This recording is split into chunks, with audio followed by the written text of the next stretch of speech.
Do you know what endonyms and exonyms are? No? Well, buckle up, because we're about to embark on a fascinating linguistic journey. Endonyms and exonyms are terms used in geography, specifically in toponymy, which is the study of place names.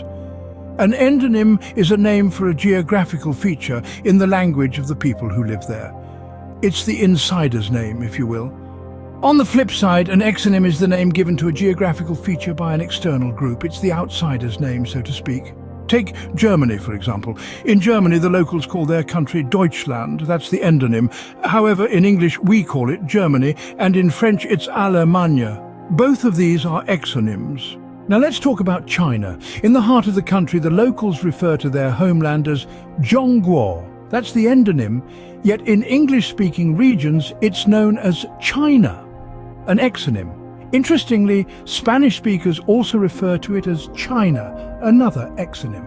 So both China in English and China in Spanish, despite sharing the same pronunciation and spelling, are exonyms for what the locals call Zhongguo. Moving on to Russia.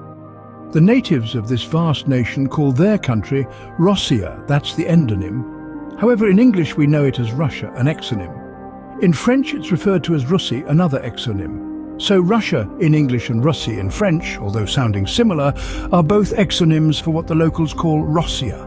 Now consider Japan. The Japanese refer to their country as Nihon or Nippon, which are endonyms, but in English we know it as Japan, and in Spanish it's Japon, both of which are exonyms. Let's journey to the land down under. Australians refer to their country as Australia, which is the endonym. However, in Portuguese it's Australia, and in Swedish it's Australian, both of which are exonyms.